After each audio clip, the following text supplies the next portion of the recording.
Hi everyone, welcome back to Acres of Clay. Today we have some sad news on the farm.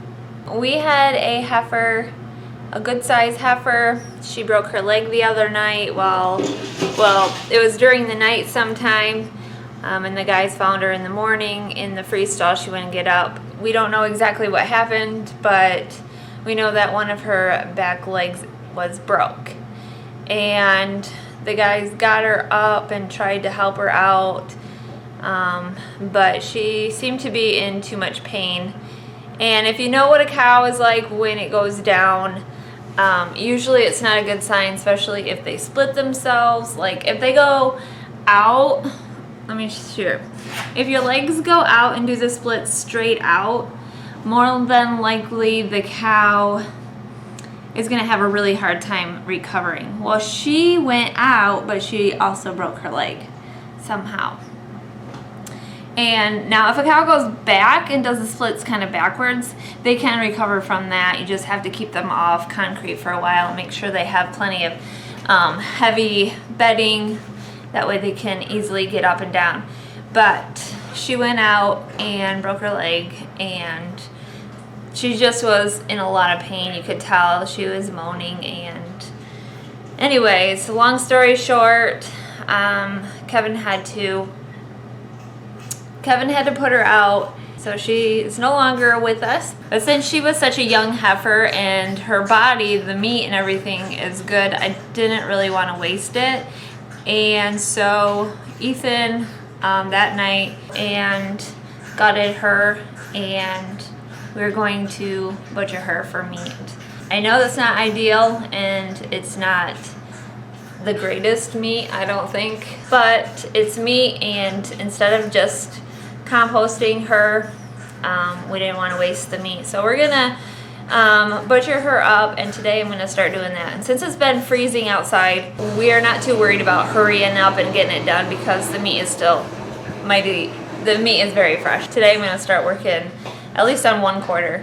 Now the 1/4 that was broke, her meat is not gonna be any good there, so I'm not even going to bother cutting into that, but all the other 3/4 of her should be good. I'm gonna go take a look. I'm not gonna show you guys the cow. I kind of think YouTube would frown upon me showing that, so I'm not going to.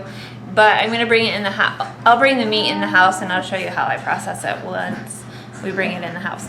Okay, so I just got in from skinning the cow, or skinning 1/4 of it. I'm gonna do it in quarters. So I skinned her good rear quarter, and then Kevin came in and helped me with the Sawzall and cut that quarter out. Then I brought it over here. It's still in the back of the truck.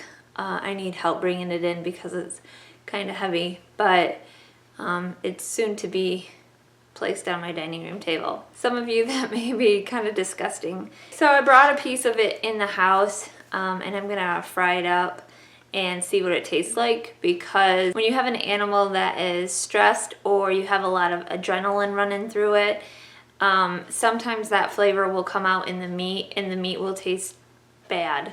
So I want to make sure that this meat tastes good before I actually go through all the work and process it. So this is the piece that I have. I'm just gonna cut this in little flanks and fry it up. Sanders, so my knife handle broke finally. Completely came apart, and so I said so then I told Sanders that he could have a woodworking project for his school, and he was all for that. So he went out and found a piece of hickory and shaped it, and he said he still has to sand it down yet, and he wasn't finished with it. But since I needed it because this is one of my sharpest knives, he said I could use it. So yeah, nice handle. He did a pretty good job. Okay, so I have the skillet heating real hot, and I'm gonna use butter because, you know, butter is best. So I'm gonna go ahead and start that.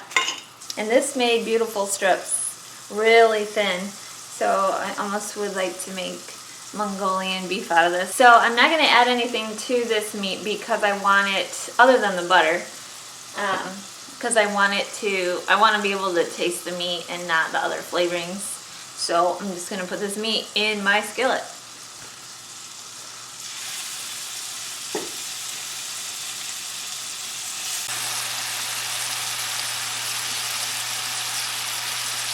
Okay, so once the pink is all out and this is thoroughly cooked, I'm ready to taste test. So in order for me to eat it, I've got to cook it all the way through. But I don't want to overcook it because I don't want it to get tough. So I'm just cooking it right until there is no more pink. I can actually take it off the heat right before it's completely pink because it'll keep cooking.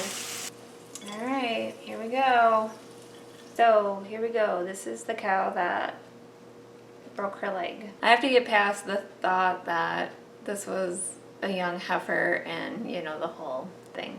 I have no problem skinning it, cutting it up, processing it or anything. It's just the eating part.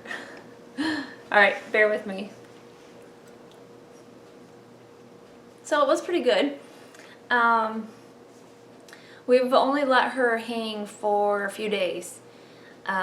And I wanted to start in on it because with holidays and everything, it's going to take me a while to process her. So if I start now, the other quarters, I don't know how long it's going to be because we have the holidays and everything. So I thought if I start today, since today I didn't really have much to do, then I can get the next quarter done in a few more days. And that way, the tenderizing part or the aging part, it will happen. It just...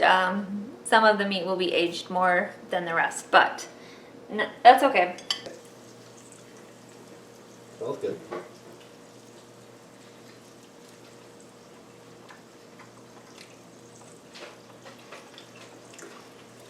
How is it? It's good stuff. Yeah? You should try some. I did. You did, and you liked it? Yeah. Oh. I said it was good. Yeah, it tastes alright. Actually, pretty good. So here's something that you don't see every day on somebody's dining room table. A quarter of a cow. Quarter. Is this a quarter? Yeah, that's close. It's not quite a quarter. That's pretty good. So, yeah, I'm gonna get this cut up and processed. This is the back where you're gonna have more of your round, maybe a little bit of sirloin and your round steaks.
So I know that I'm doing this wrong, cutting it up and everything, but most of this is gonna go in the canner and get canned. Some of it's gonna go for ground beef, and then I will keep a few steaks and roasts out, but if it goes for ground beef, it doesn't really matter how it gets cut, right? So I just hack at it, kind of follow where the muscle lines are, and that's how I do it. I'm sure there's experts out there that can tell me how to do it accurately, but I guess I've never taken the time to learn. So we ended up with 2 very large bowls of meat. Actually, there's 3 because there's one in the other refrigerator that I put in a little earlier. So 3 large bowls of meat. I'm actually gonna start cutting some of this up and put it in the canner yet tonight. I know I'm losing daylight, so it's getting dark in here, but I'm gonna put some in the canner and the rest of this is gonna go in the refrigerator, and hopefully it will do a little more aging in the refrigerator. Since it's only been hanging a few days, I think keep it in the refrigerator for another couple days would be just fine. Thanks for watching, everyone. We hope you're having a very blessed day, and let me know in the comments below if you've ever had to cut up your own meat due to an accident or an incident with the animal getting hurt. Let me know. We'll see you in the next video. Until then, take care.